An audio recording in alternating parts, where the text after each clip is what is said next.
오늘 찬양처럼 하나님의 은혜가 이번 한 주간 동안 이곳에 참석하신 우리 모든 성도님들과 또 새롭게 오시는 모든 분들 마음 가운데 함께 하시기를 간절히 바랍니다. 이번 한 주간 동안 제가 여러분에게 드릴 말씀의 전체 주제는 내가 진실로 속히 오리라는 주제로 매일매일 말씀을 드리도록 하겠습니다. 먼저 하나의 질문을 드리면서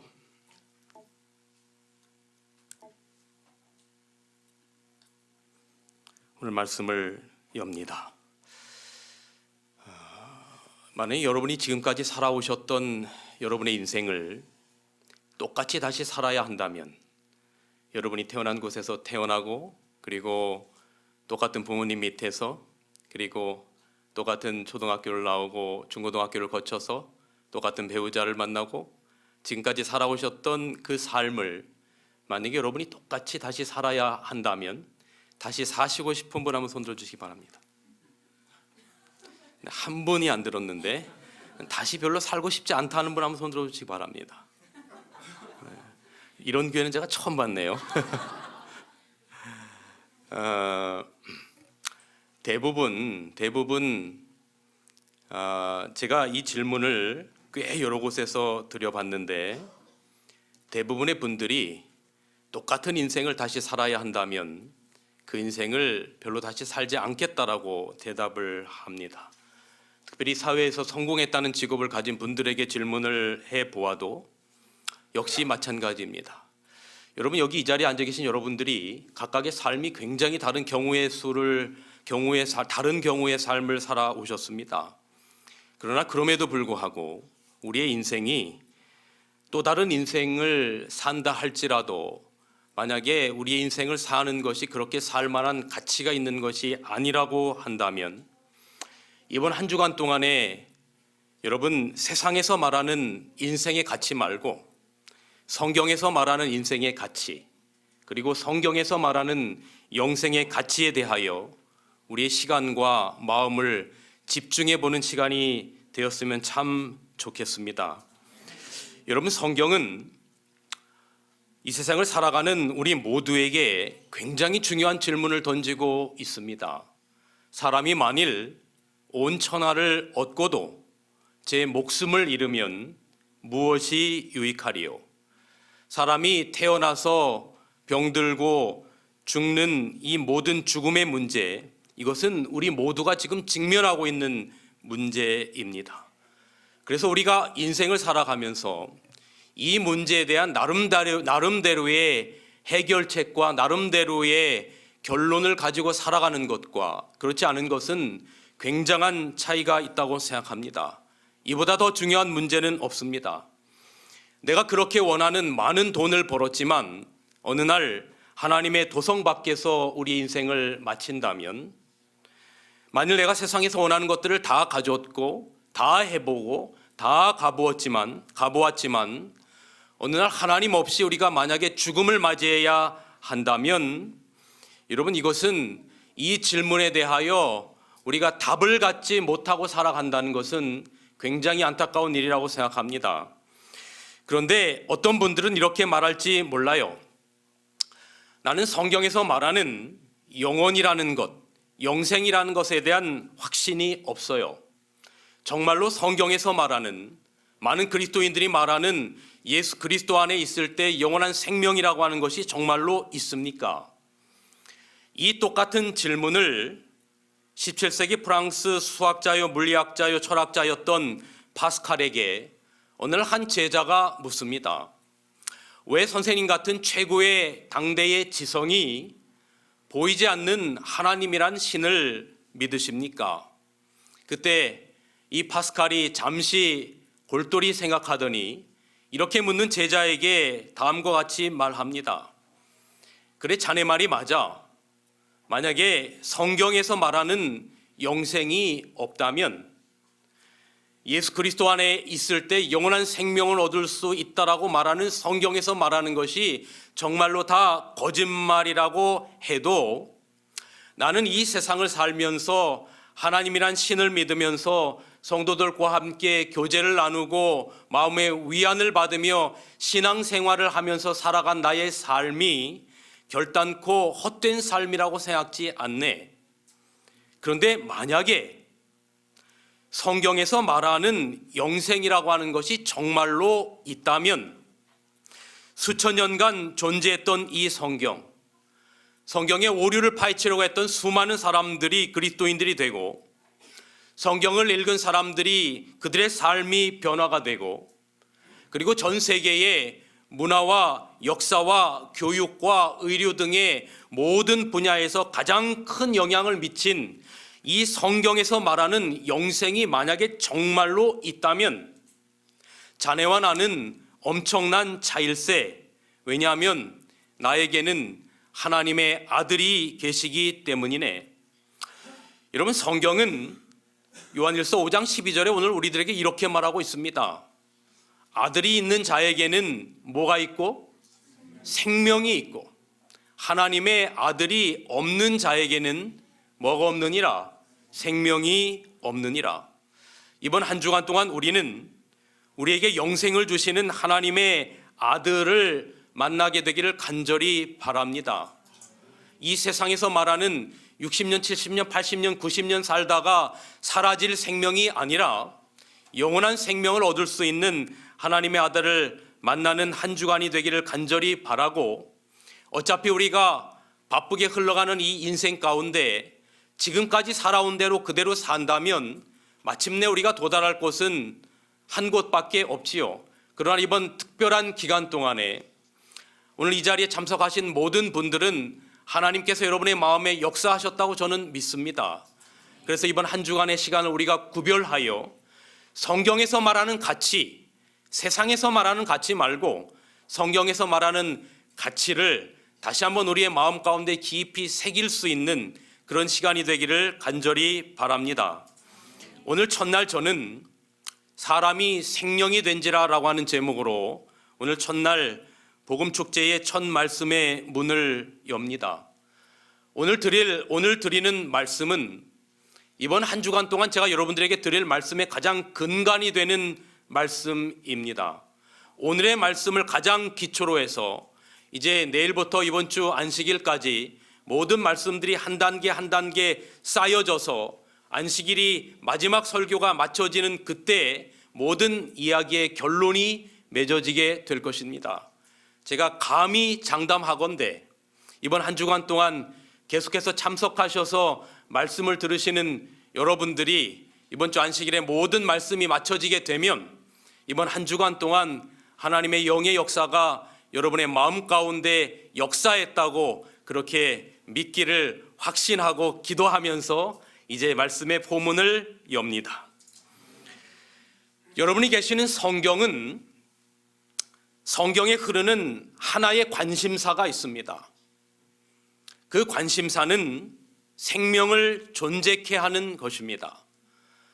성경 66권 가운데 가장 첫 번째 책인 첫 번째 장 첫 번째 절은 이 세상 그 어떤 종교가 선포할 수 없는 굉장히 위대한 그리고 장엄한 하나님의 말씀의 선포로 시작합니다.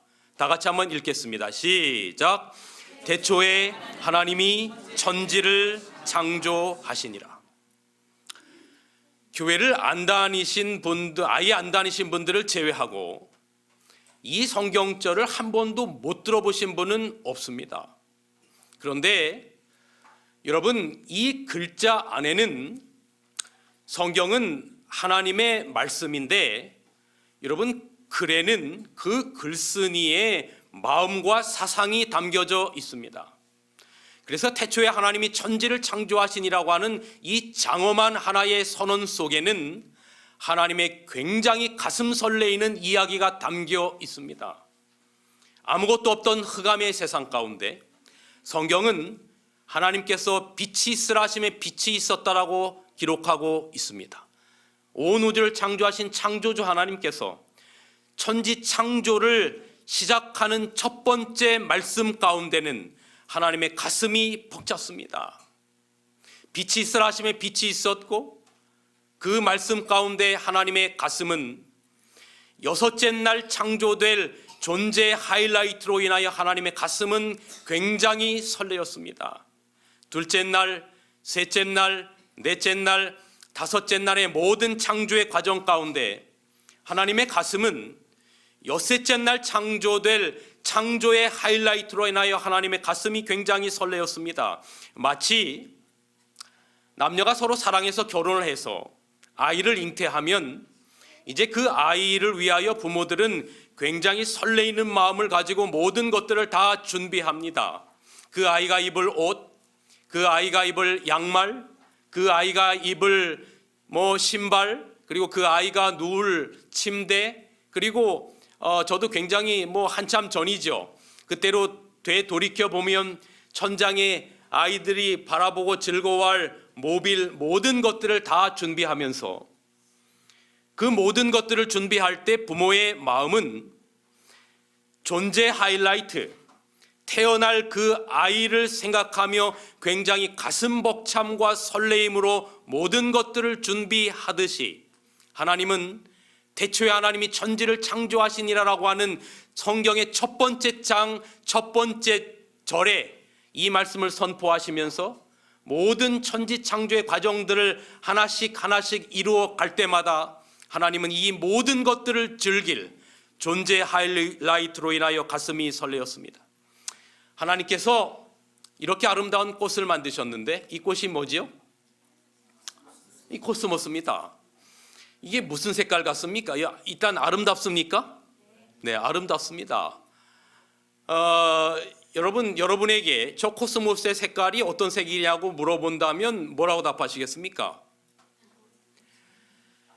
이게 그냥 노란색이라고 말하기도 그렇고, 그 다음에 무슨 색깔도 있냐면 분홍 색깔도 있고, 그 다음에 또 어떤 색도 있어요. 흰색도 있고, 그리고 그 분홍색과 흰색의 사이에 섞인 색깔들도 있습니다. 하나님께서 천지창조의 셋째 날에 이렇게 아름답게 온 세상을 수놓으신 이유는 여섯째 날 창조될 존재 하이라이트의 눈을 위하여 이렇게 아름다운 색깔로 온 세상을 창조하셨습니다. 만약에 사람의 눈이 아니었다면 여러분 이렇게 세상을 아름답게 수놓을 필요가 없는 것이, 여러분 강아지가 지나가다 꽃을 보고 정말로 아름답다라고 하는 소리를 들어본 적은 없을 거예요. 왜냐하면 이런 색깔을 구별할 수 있는 피조물 가운데 이 세상의 모든 피조 세계의 딱 한 존재는 사람의 눈밖에는 없습니다. 그러므로 세상을 이렇게 아름답게 수놓으신 이유는 여섯째 날 창조될 존재 하이라이트의 눈을 위하여 하나님께서 그렇게 창조하셨습니다. 그리고 하나님께서 이렇게 아름다운 새에다가 굉장히 준비를 많이 했는데 또 소리가 잘 안 들려요. 괜찮습니다. 이게 지금 무슨 소리가 들려야 되는 건가 하면 굉장히 아름다운 새 소리가 들려야 합니다. 제가 어느 전도회를 가든지 꼭 첫날은 뭔가 문제가 생겨요. 아까 굉장히 준비를 잘했는데 이게 타이밍이 또 딱 안 맞습니다. 근데 여러분이 이렇게 새의 아름다운 소리를 넣어 놓으신 이유는 여섯째 날 창조될 존재 하이라이트의 귀를 위하여 하나님께서 그렇게 창조하신 것입니다. 그리고 이 라벤더의 굉장히 아름다운 향기를 여기에다 넣어 놓으신 이유는 여섯째 날 창조될 존재 하이라이트의 코를 위하여 창조하신 것입니다. 그리고 우리 재림교인들이 여러분과 제가 좋아하는 이 과일 가운데 여러분 어떤 과일을 좋아하는지 모르겠어요.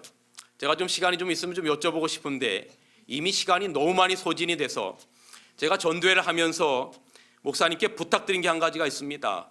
설교 시간을 반드시 1시간을 보장해 달라고. 저는 그 답을 받았기 때문에 오늘 제가 설교 시작한 이후로 제가 1시간을 보장받았습니다. 그러니 여러분은 저 김정국 목사, 우리 담임 목사님이 이렇게 하셨으니까 좀 여유를 갖고 좀 보시면 되겠습니다. 제가 딸기를 좋아하는데 여러분에게 만약에 딸기의 맛이 어떠냐고 묻는다면 여러분 딸기의 맛이 어떻습니까? 굉장히 달콤하고 또 새콤하고, 우리말에는 그 두 말을 섞은 말도 있어요. 어떻게 달콤해요? 새콤 달콤하고.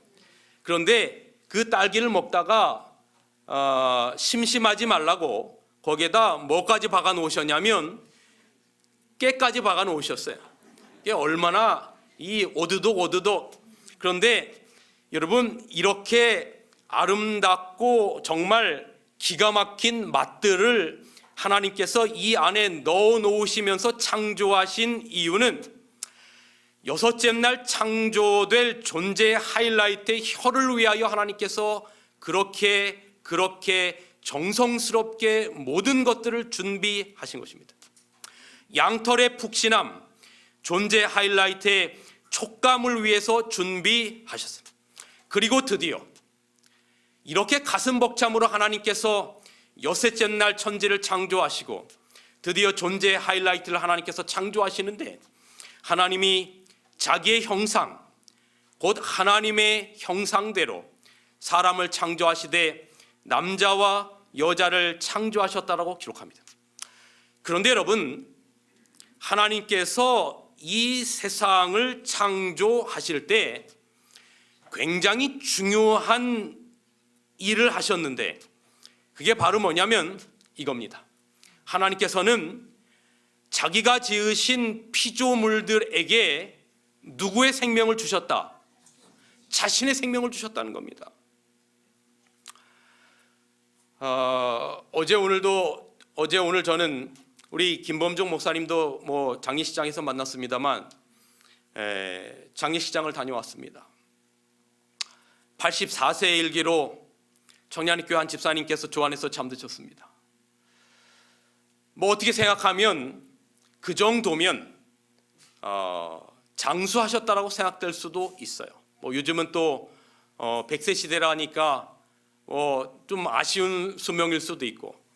그러나 여러분, 하나님께서 이 세상을 창조하실 때는 우리가 60년, 70년, 80년, 90년 살다가 그냥 한 줌의 흙으로 돌아갈 생명으로 창조하신 것이 아니라, 하나님께서 창조하신 피조물들에게 하나님과 똑같은 영원한 생명의 호흡을 불어 넣으시며 창조하신 것입니다.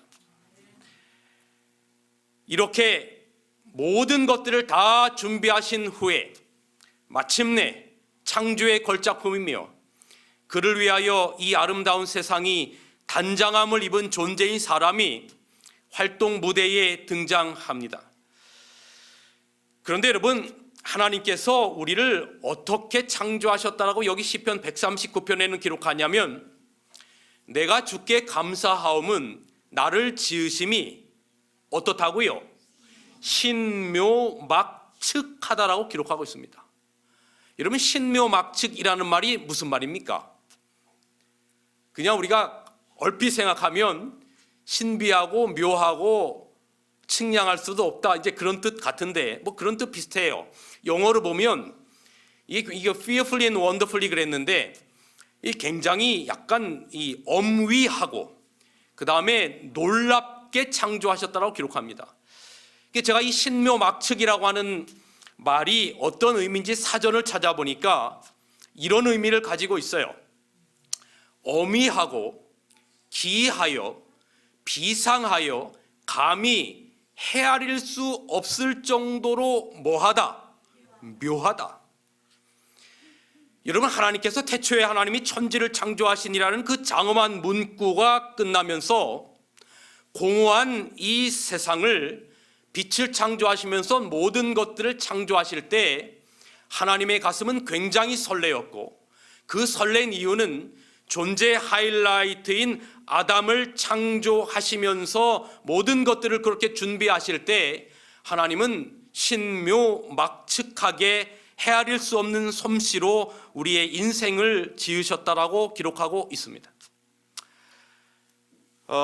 꽤 오래전에 우리나라 카이스트의 석학들이 인간의 뇌를 연구한 책이 발간이 됐는데, 이 책입니다. 1.4kg의 우주 뇌라고 하는 책입니다. 우리의 뇌가 대략 한 1.4kg 정도가 되는데 우리의 뇌세포를 세면 사람에 따라서 조금씩 차이는 있지만 대략 100조 개의 세포를 가지고 있습니다.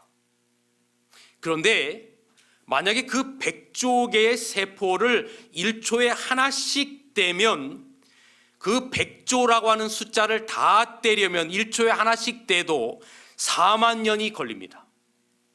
그런데 이 과학자들이 이야기하기를 그 100조 개의 세포 가운데 그 하나의 세포 안에 우주가 들어있다는 것입니다. 이 앞에 사진을 보면 여러분 오른쪽이 우주를 찍은 별들의 사진이고, 여러분이 보실 때 왼쪽이 인간의 뇌, 우리의 신경들의 집합의 사진이에요. 하나님께서 인간을 이렇게 신묘막측하게 만드셨습니다. 여호와 하나님이 흙으로 사람을 지으시고 생기를, 하나님의 호흡을 그 코에 불어 넣으시니 사람이 뭐가 되었어요? 생명이 되었어요. 그런데 이 생명이라고 하는 말의 원어적인 의미를 살펴보면 그 생명은 생명이라는 말입니다. 생명은 날생자 명령명자예요. 그래서 살라라고 하는 명령입니다. 하나님께서 아담을 흙으로 빚으시고 하나님의 호흡을, 아까 말한 것처럼 자신의 생명과 같은 영원히 살 수 있는 호흡을 불어 넣으시고 사람이 생명이 되었다는 것은 하나님께서 아담을 창조하시면서 주신 첫 번째 명령은 하나님이 창조하신 창조의 목적처럼 영원히 살라라고 하는 명령이었습니다. 이것이 하나님의 명령이었어요. 60년, 70년, 80년, 90년 살다가 죽으라고 창조한 게 아니라 하나님께서 하나님의 호흡을 불어넣으신 것처럼 영원히 살라라고 하는 명령을 주신 것입니다. 그리고 하나님이 보시기에 어떻게 좋았더라? 심히 좋았더라. 어떻게 좋았다고요? 여러분, 성경은 호들갑을 떨지 않아요. 성경에서 이 정도의 표현이면 굉장히 강조한 표현입니다. 보시기에 어떻게 좋았다고요? 심히 좋았다고요. 이제 오늘은 여러분과 저가 만난 첫날이기 때문에 이제 저도 약간은 좀 어색하고 첫날이라, 그리고 이제 여러분도 어색하고, 근데 이제 한 이틀 3일째쯤 되면 여러분의 반응이 분명히 달라집니다. 제가 그걸 알아요. 뭐 그동안의 많은 경험들을 통해서. 오늘은 제가 더 많이 강조하지 않겠습니다. 제가 혼자 강조하겠습니다. 보시기에 심히 좋았더라.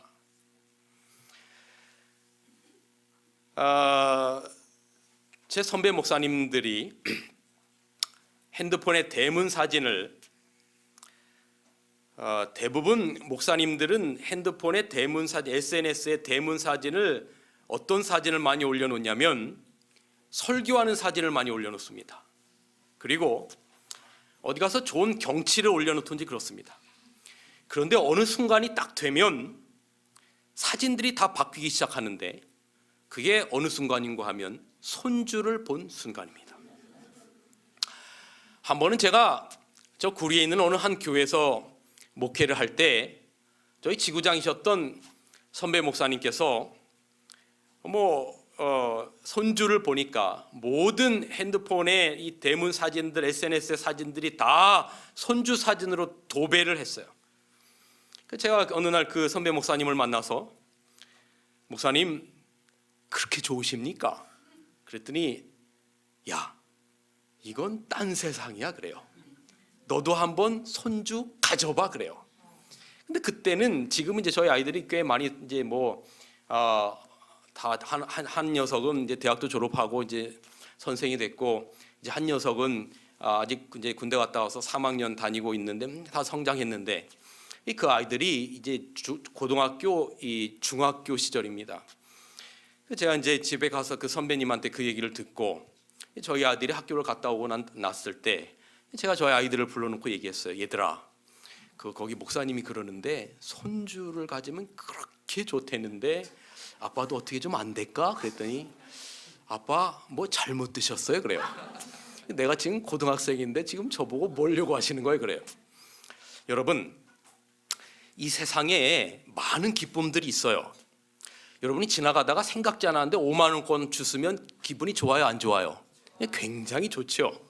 그 다음에 여러분이 뭐 자녀가 맨날 50점마다 오다가 어느 날 80점을 맞아왔어요. 기분 좋아요, 안 좋아요?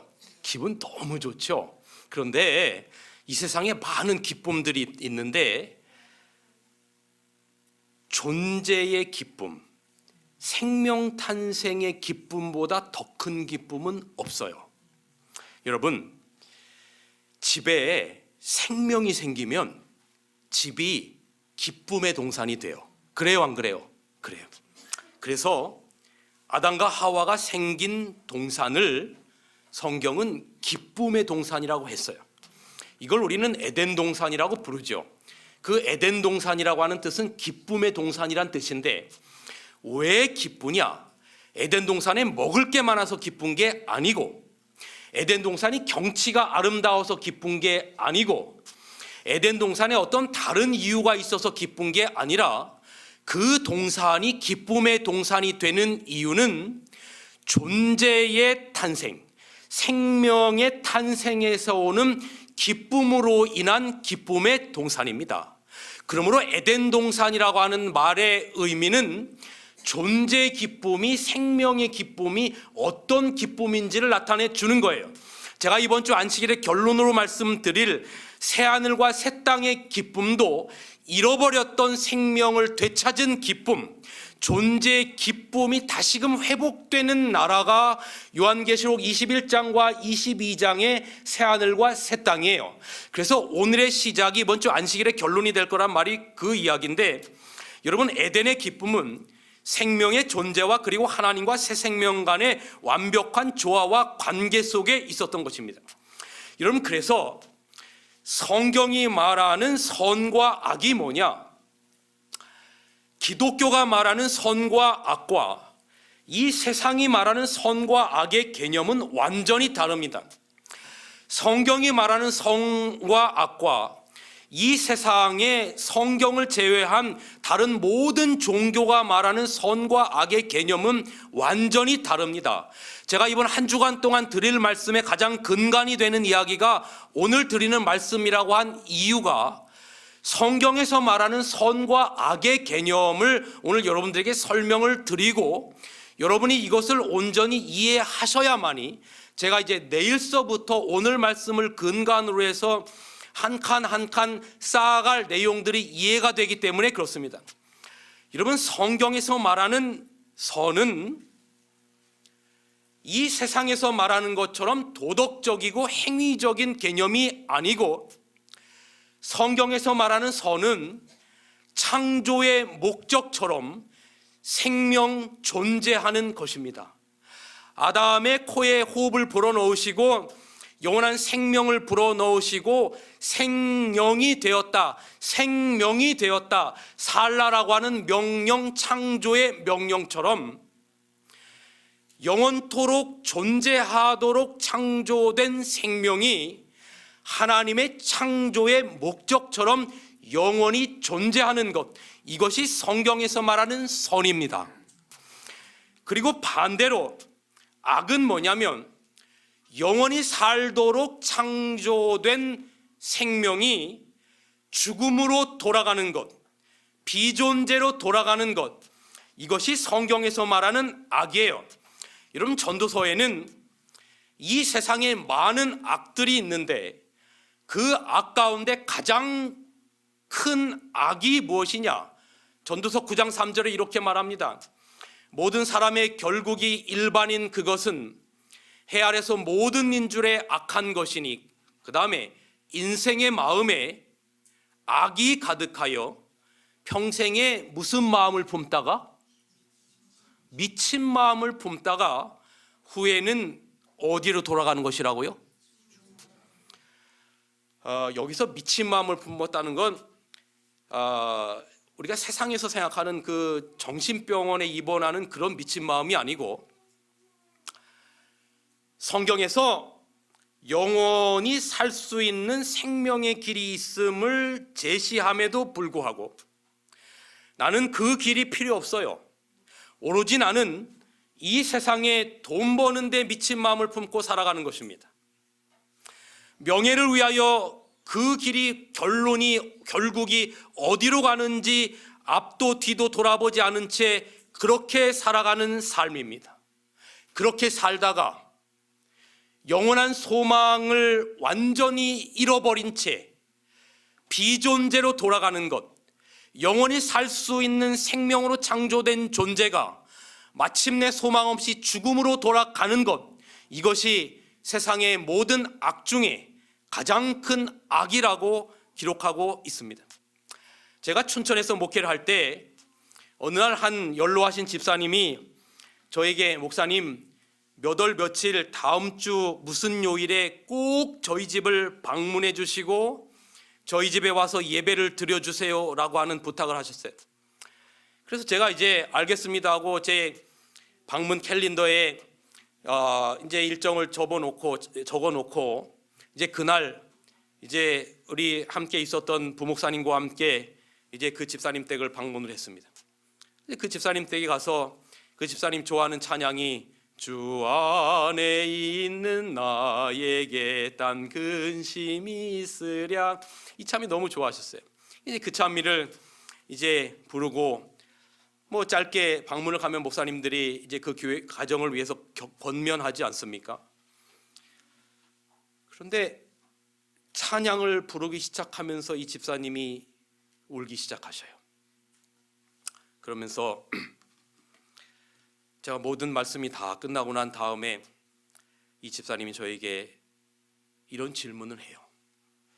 목사님, 눈물을 훔치더니 저에게 이렇게 물어요. 목사님, 자식이 부모에게 할 수 있는 가장 큰 불효가 뭔지 아세요? 그래요. 저는 그때 이제 저희 아이들이 한참 말 안 듣는 이 나이에 있어서 말 안 듣는 거요. 그랬더니 목사님 생각지 마시고요. 그래요, 저한테. 그러면 공부 못하는 겁니까? 그랬더니 그것도 아니고요. 그럼 돈 못 버는 겁니까? 그것도 아니에요. 철 안 든 겁니까? 그것도 아니에요. 목사님, 자식이 부모에게 할 수 있는 가장 큰 불효는 부모보다 먼저 죽는 겁니다. 여러분, 우리가 존재한다는 것 자체가 생명을 존재케 한 부모 앞에 얼마나 큰 기쁨인지 몰라요. 자녀를 잃은 허전함은, 자녀를 잃어보지 않은 사람은 감히 상상할 수도 없는 허전함이에요. 심지어는 그냥 아들이 군대를 가도 허전하고 딸이 시집을 가도 허전한 법인데, 자녀가 존재가 사라지면 그 자리를 채울 수 있는 건 아무것도 없어요. 자녀를 잃은 그 고통처럼 더 큰 고통은 자녀를 잃어보지 않은 부모는 몰라요. 그 집사님이, 목사님, 오늘이 제 3대 독자 아들이 죽은 3년째 되는 기일입니다. 그래요. 그래서 목사님, 오늘 저희 집에 방문을 와달라고 제가 요청을 드린 겁니다. 자식이 부모에게 할 수 있는 가장 큰 불효는 도덕적인 문제가 아니에요. 착하고 안 착하고 공부 못하고 공부 잘하고의 문제는 존재 문제 앞에서 중요하지 않아요. 존재하지 않는데 도덕적인 문제는 아무런 의미가 없는 거예요. 그래서 선과 악에 대하여 이게 행위적인 문제인가 존재적인 문제인가에 대하여 성경 마태복음 22장은 우리들에게 굉장히 의미심장한 이야기를 하고 있어요. 천국은 마치 하면서 예수님께서 비유로 천국은 이런 곳이다라고 하는 것을 비유로 설명하는데 이런 이야기를 하고 있습니다. 천국은 마치 자기 아들을 위하여 혼인잔치를 베푸는 어떤 임금과 같은 곳이 천국이다. 임금이 자기 자녀를 위하여, 아들 결혼을 위하여 혼인잔치를 이제 D-Day를 정해놓았습니다. 그리고 많은 사람들에게 초청장을 뿌렸어요. 드디어 결혼식 날이 되었어요. 종들을 시켜서 그 초청함을 받은 사람들을 오라고, 이제 다 가서 오라고 하는데 사람들이 와요, 안 와요? 이런 노래가 있습니다. 죄송해요, 죄송해요, 정말 잔치에 갈 수 없어.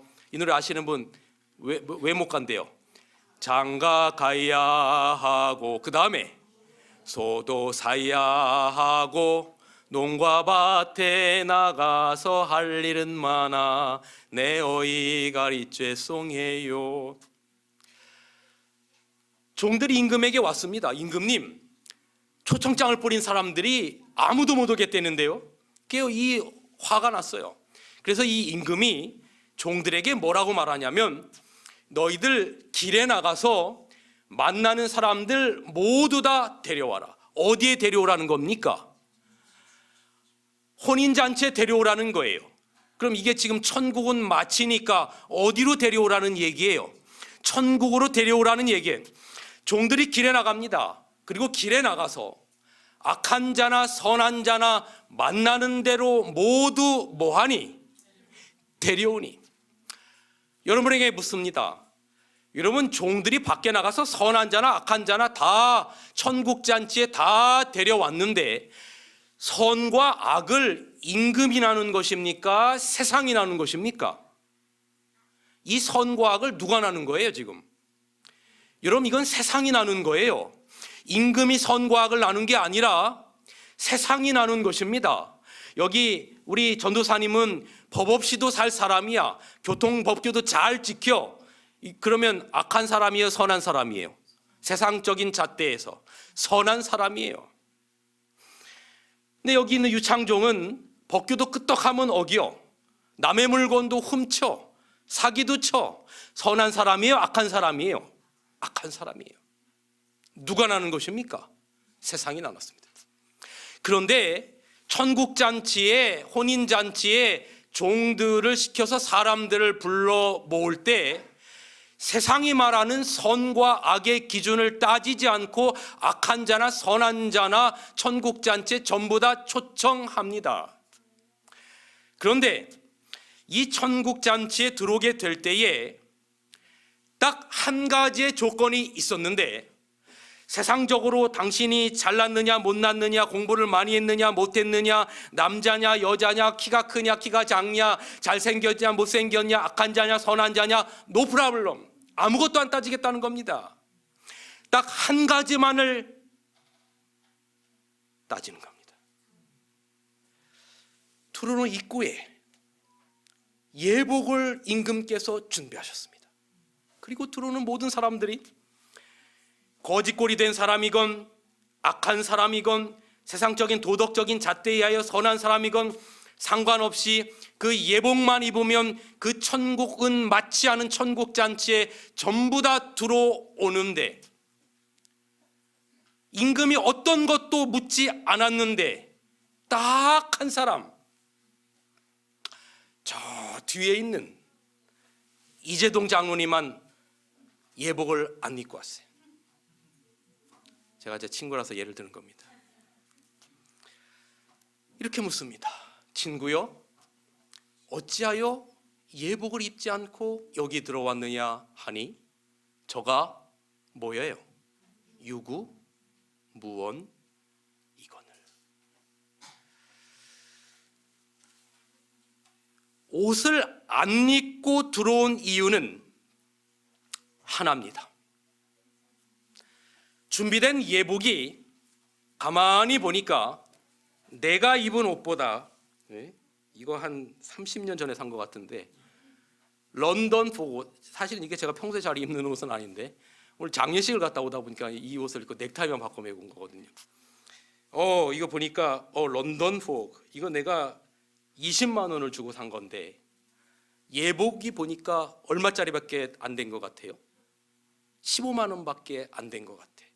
누구 옷이 더 좋아 보이는 겁니까? 내 옷이 더 좋아 보이는 겁니다. 여기 준비된 이 옷은 내 옷보다 별로 좋은 것 같지 않아요? 그래서 나는 당신이 준비된 그 옷이 아무리 좋다 할지라도 내 눈에는 그 예복은 좋지 않고 내 옷이 더 뭐한 거예요? 좋아요. 입지 않고 들어왔어요. 그런데 여러분, 성경에 옷을 입힌다라고 하는 많은 표현들이 기록되는데 성경에서 옷을 입힌다라고 하는 것은 그리스도의 의를 입힌다는 의미를 가지고 있어요. 그리스도의 의를 입힌다는 것은 생명을 입힌다는 의미를 가지고 있어요. 아담과 하와가 에덴 동산에서 창조됐을 때 그들이 이런 육신의 옷을 입고 있지 않았지만 그들이 빛의 옷, 하나님의 영원한 생명의 옷을 입고 있었어요. 창세기 3장에 이제 내일 설명드릴 범죄한 아담에게 입히는 가죽 옷은 생명의 옷을 입힌다는 기별이에요. 이게 로마서 5장의 기별이에요. 스가랴 3장에 대제사장 여호수아에게 더러운 옷을 벗기고 아름다운 옷을 입힌다라고 하는 것은 그에게 생명의 옷을 입힌다는 이야기예요. 마지막에 말씀드릴 누가복음 15장에 탕자에게 옷을 아버지가 입힌다라고 하는 것은 그에게 생명의 옷을 입힌다는 거예요. 여러분, 이번 한 주 동안 제가 여러분에게 드릴 말씀은 우리가 잃어버린 생명의 옷을 다시 찾아야 하는 것입니다. 그래서 잃어버린 생명의 옷을 다시 입는 방법을 말씀을 드리려는 겁니다. 여러분, 그래서 기독교와 일반 종교의 차이는 뭐냐면 기독교는 내가 준비한 옷을 입는 종교가 아니에요. 내가 준비한 옷이 아무리 좋아 보이고 내가 준비한 옷이 이 세상에서 존경을 받는 옷이고 내가 준비한 옷이 모든 사람들의 부러움의 대상인 옷이라 할지라도 그 옷 벗어버리고 주님께서 우리들에게 주신 생명의 옷을 입는 종교가 기독교예요. 그래서 기독교는 생명의 종교고 존재의 종교예요. 우리에게 생명의 옷을 입히기 위하여 하나님의 아들이 생명의 옷을 벗는 종교가 기독교예요. 그런데 세상의 다른 모든 종교는 내 옷을 입는 종교예요.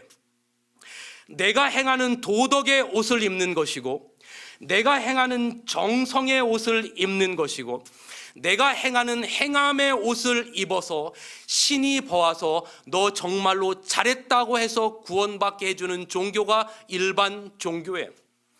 여러분, 이것은 굉장히 중요한 의미들을 내포하고 있습니다. 여기로부터 시작돼서 성경은 정말로 많은 이야기들을 성경 속에서 펼쳐나가고 있어요. 그래서 기독교는 생명의 종교고 존재의 종교입니다. 아담이 그렇게 정성스럽게 하나님께 창조되었을 때 하나님께서 아담과 하나님과의 관계는 단순히 조물주와 피조물과의 관계를 뛰어넘는 굉장히 경험적이고 존재론적인 관계. 그래서 이 시편에는 뭐라고 기록하고 있냐면 제가 물 마실 동안 좀 읽어주시겠습니까? 시작.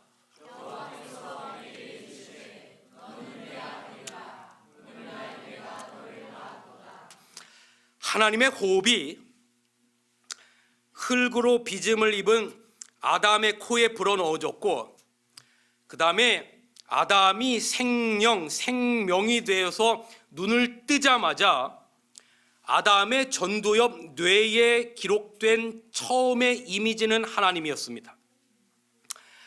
이 두 존재가 에덴 동산에서 처음으로 대면했습니다. 그리고 이들은 가장 영광스러운 창조주와 피조물의 관계뿐만 아니라 아버지와 아들의 관계를 형성한 것입니다. 누가복음 3장에는 세상에 제일 재미없는 이야기가 기록되어 있습니다. 족보 얘기가 기록되어 있는데 이 땅에 오신 예수님의 아버지는 요셉이고 요셉의 아버지는 누구고 그 이상은 누구고 그 이상은 누구고 계속해서 족보 이야기를 위로 올라가다가 이렇게 기록합니다. 그 이상은 에노스요, 그 이상은 셋이요. 그러니까 에노스의 아버지가 누구라는 거예요? 셋이라는 거예요. 그 다음에 그 이상은 아담이요, 그러니까 셋의 아버지가 누구라는 거예요? 아담이요. 그 다음에 그 이상은 누구시라? 하나님이시라. 하나님과 아담의 관계는 아버지와 아들의 존재론적인 관계입니다. 부조화 선지자라고 하는 책이 이렇게 기록합니다. 아담은 흙으로 창조함을 받았지만 하나님의 뭐였다? 아들이었다. 여자분들 서운할 수 있으니까, 하와는 하나님의 창조함을 받았지만 하나님의 뭐였다? 딸이었다. 그렇다면 선과 악은 행위적인 문제가 없는가? 있습니다. 그런데 이 문제는 맞고 틀리고의 문제가 아니라 순서의 문제예요. 여러분, 우리가 자녀를 가졌을 때 이건 존재 문제예요. 자녀가 잉태되면 이건 존재 문제예요. 이건 너무 기쁘죠. 아까 말씀드린 것처럼 존재의 기쁨, 생명의 기쁨보다 더 큰 기쁨은 없어요. 그래서 우리는 부모가 아이를 잉태하고 아이를 낳으면 착한 사람이 되기를 바래요. 그래요, 안 그래요? 우리 손 선생님, 그래요, 안 그래요? 그래요. 그런데 자녀가 착하면 키우고 못되면 버릴 수 있습니까? 여기 한 여인이 만삭을 했습니다. 예전에 제가 이 설명을 할 때 저의 아내의 실제 임신한 사진을 여기다 썼다가 저희 아내가 어떻게 온라인을 통해서 그 설교를 보고 자기한테 허락도 안 받고 그 뚱뚱해진 임신 만삭의 사진을 보여줬다고 제가 거의 죽을 뻔한 적이 있어서 제가 사진을 바꾼 것입니다. 이거는 인터넷에서 가져온 사진입니다. 정말 만삭인 아내가 아이를 낳습니다. 이 아이는 실제 저희 아이가 지금 이제 26살 먹은 그 아이가 실제 태어날 때 그 나자마자 찍은 사진입니다. 의사가 저보고 탯줄을 자르래요. 그리고 아내의 가슴 위에다 딱 얹어주면서 아내가 그 핏덩이를 이렇게 보더니 영현아, 너 앞으로 말 잘 들으면 공부 잘하면 키우고 말도 안 듣고 공부 못하면 너 호적에서 확 파버릴 거야. 그랬을까요? 이 아이를 가슴에 딱 안더니 저희 아내가 이 말을 했습니다. 영현아, 엄마는 너를 끝까지 책임질 거야. 여러분, 이게 생명을 존재케 한 부모들의 책임이죠. 이 아이가 자라면서 제가 어릴 적에 기관지천식으로 굉장히 고생을 했는데 그런 걸 좀 안 닮아오면 좋은데 어떻게 안 좋다는 건 딱 닮아 나와요. 성장하면서 거의 해마다 한 번씩 천식 때문에 병원을 입원할 때마다 저희 아내는 그 아이 옆을 밤잠 이루지 못하면서 지키는 거죠. 한 번은 제가 이 구리에 있는 교회에서 목회를 하는데 어느 중학교 2학년짜리 아들을 둔 초신자 엄마가 상담을 요청을 했어요. 이제 상담을 하는데 이런 얘기를 하는 겁니다. 목사님, 우리 아이가 지금 중2인데 북한에 누구도 무서워서 못 쳐내려온다는 중2인데 이놈이 사춘기 전에는 그렇게 살갑더니 사춘기가 딱 들었으면서 애가 완전히 달라졌어요. 학교를 갔다 오더니 엄마랑은 말도 안 하고 문 쾅 닫고 들어가고 엄마가 나한테 해준 게 뭐가 있어요 이러는데 내가 가슴이 무너져 내려앉아요. 그러면서 뭐라 그러냐면 내가 이놈을 낳고 왜 미역국을 먹었는지 모르겠어요 그래요. 제가 거기서 이제 굉장히 좋은 제안을 하나 했습니다. 사모님, 걱정하지 마세요. 해결책이 있습니다. 그런 게 있습니까 목사님? 눈을 동그랗게 뜨고 저를 쳐다봐요. 제가 아는 저기 고아원에 사모님 아이보다 더 공부도 잘하고 더 키도 크고 더 잘생기고 더 똑똑하고 더 말도 잘 듣는 똑같은 중2 남자아이가 하나 있습니다. 이참에 그 말 안 듣는 이 사모님 자식하고 이번에 확 바꿔버리죠. 그랬어요. 갖다 줘버리고 그 말 안 듣는 아이 데려다 키우세요. 이것처럼 좋은 게 어디 있어요? 그랬더니 그 엄마가 뭐라고 대답할게요? 목사님, 그래도 내 자식이 말 안 들어도 내가 키워야죠. 그래요. 여러분, 만약에 물건이었다면 여러분 바꾸시겠어요? 안 바꾸시겠어요? 냉장고를 하나 사왔는데 영 시원찮아. 근데 그보다 더 좋은 성능의 냉장고를 바꿔주겠다라면 바꾸시겠어요? 안 바꾸시겠어요? 당장 바꾸지. 근데 말 안 듣는 자식은 왜 안 바꾸는 겁니까? 기독교는 우리가 비록 연약하여도, 기독교는 비록 우리가 완전하지 못해도, 기독교는 우리가 비록 부족하여 죄를 지더라도 하나님의 자녀를 선으로 보는 존재의 종교입니다. 선해서가 아니라, 진짜 완벽해서가 아니라, 공부도 잘하고 똑똑하고 말도 잘 듣고 착해서가 아니라 내 자식이기 때문에 의롭다고 보는 종교가 기독교예요. 여러분, 탕자가 집을 나갔어요. 아버지로부터 재산을 받아서 먼 나라로 가서 허랑방탕하게 사는 겁니다. 모든 재산을 다 날리고 난 다음에 거지꼴이 돼서 먹고 살 길이 없자 성경은 돼지 치는 집에 가서 돼지 밥을 먹으면서 그렇게 구걸하면서 살았다라고 기록합니다.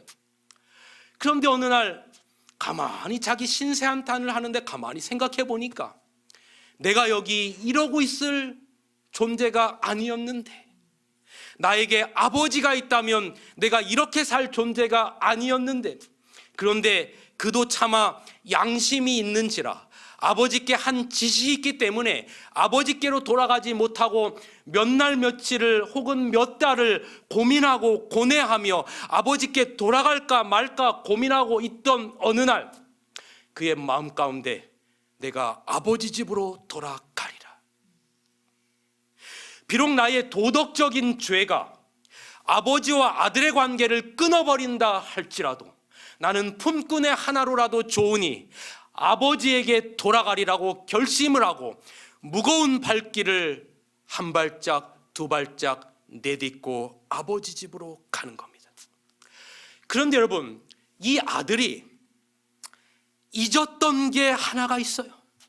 그것은 이 아들이 집을 나간 다음서부터 이 아버지는 단 하루도 잠을 제대로 잔 적이 없다는 걸 잊는 겁니다.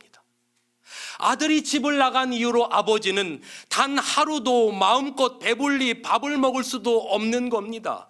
내 아들이 지금 어디서 어떤 상황에 있는지 모르는데 내가 편히 잘 수 없는 겁니다. 내 아들이 지금 어디서 어떻게 굶을지도 모르는데 내가 좋은 음식 먹을 수 없는 겁니다. 아버지의 가슴은 멍이 들었고 그 멍은 시간이 지나면 지날수록 더 큰 고통으로 다가오는 겁니다.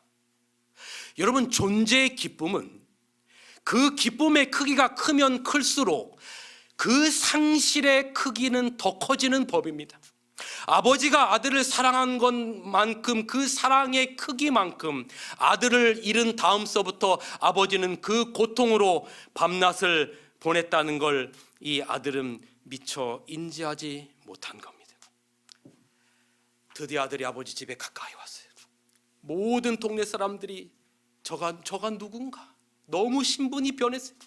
알아보지 못하는데 아들이 나간 다음서부터 아들이 돌아오기를 동구밖을 바라보며 매일매일 기다렸던 이 아버지는 드디어 거지꼴이 된 자기 아들이 누구인지를 알아보는 겁니다. 여러분이 아무리 많은 자녀들이 있어도 여러분의 자식은 한눈에 들어옵니까? 안 들어옵니까?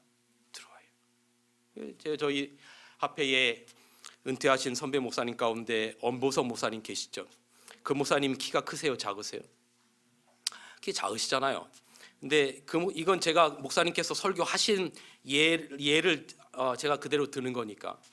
이 목사님이 이제 원주 출신이신데 중고등학교 학창 시절에 이제 모든 그 원주의 학교들이 이 도로 나와서 뭔가 뭐 행사 때 퍼레이드를 하는데, 이제 목사님이 이제 키가 작죠. 근데 키 큰 사람들 사이에서 안 보이는데 집에 갔더니 아버지가 그러더래요. 아들아, 아빠 눈에는 누구밖에 안 보여? 너밖에 안 보여. 너밖에 안 보여.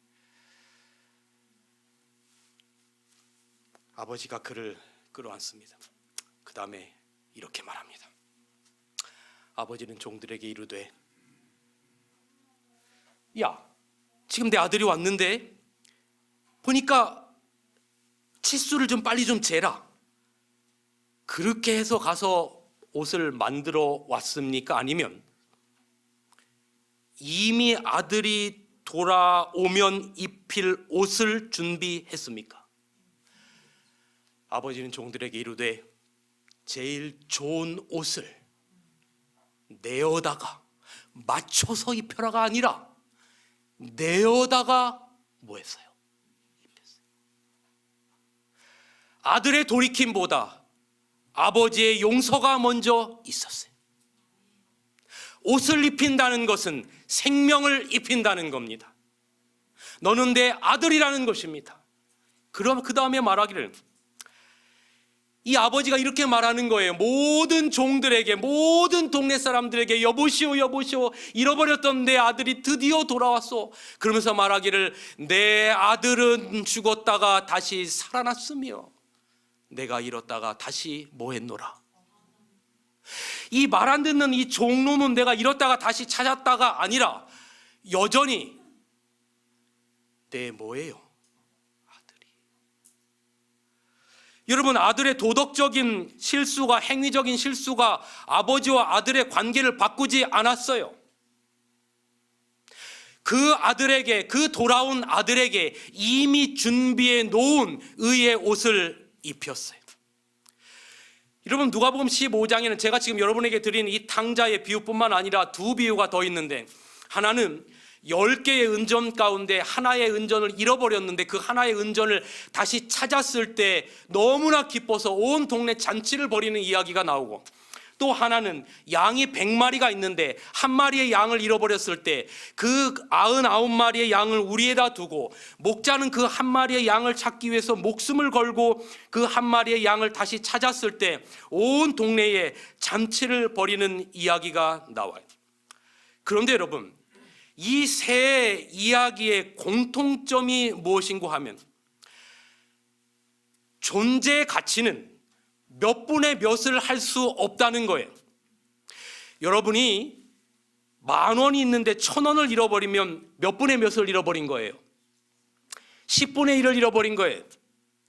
그런데 나에게 5명의 자식이 있는데 한 명의 자식을 사고로 잃어버렸는데 부모 중에 어떤 누구도 나에게 4명의 자식이 있으니까 그 한 명 죽어도 80%나 있으니까 괜찮다라고 말하는 부모는 없어요. 왜냐하면 이것은 존재의 가치이기 때문에 그래요. 물질적인 가치는 몇 분의 몇이 되는데 존재론적인 가치는 10손가락 깨물어서 안 아픈 손가락이 있어요, 없어요? 없어요. 한 영혼의 가치를 누가 능히 평가할 수 있으리요? 만일 그대가 그 한 영혼의 가치를 알고자 한다면 겟세마네 동산으로 가서 거기서 그리스도께서 그 핏방울과 같은 땀을 흘리시면서 큰 고민을 당하시는 것을 주목하여 보라. 십자가에 달리신 구주를 바라보라. 상처난 머리, 찔린 옆구리, 상한 발을 바라보라. 그리스도께서는 다만 한 죄인만을 위해서라도 당신의 목숨을 버렸을 것이라는 것을 기억하면서 십자가 가까이에 나아가면 거기서 그대는 한 영혼의 가치를 평가할 수 있을 것이다. 사랑하는 여러분, 하나님은 여러분을 온 우주에 하나밖에 없는 것처럼 여기시는 분들이십니다. 이 우주의 80억의 인구 80억 분의 1이 아니고 이 온 우주 가운데 여러분 한 분밖에 없는 것처럼 여기시는 분이 우리 하나님이라는 사실을 여러분 기억하기를 간절히 바랍니다. 우리가 세상 사는 게 왜 이렇게 힘드냐면 우리를 물질적인 가치로 따지기 때문에 그래요. 세상살이가 피곤해요. 가치 있게 되려는 게 피곤해요. 그런데 여러분, 하나님은 여러분과 저를 창조하신 그 하나님은, 그래서 영원한 호흡을 불어넣으신 그 하나님은 여러분을 바로 온 우주에 하나밖에 없는 존재론적인 가치로 보신다는 사실을 여러분 기억하게 되기를 간절히 바랍니다. 아까 말씀드린 것처럼 그 존재적 가치를 잃어버리면 굉장히 극심한 고통이 옵니다. 그 사랑의 크기가 크면 클수록 상실의 크기가 깊은 법입니다.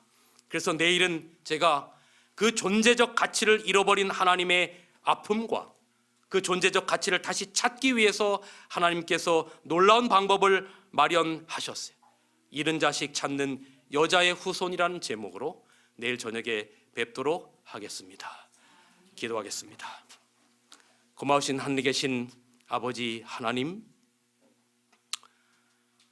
우리를 어떤 존재로 여기시는지 오늘 존재의 가치에 대하여 우리가 다시 한번 생각해 볼 수 있는 시간을 허락해 주셔서 하나님의 은혜를 감사합니다.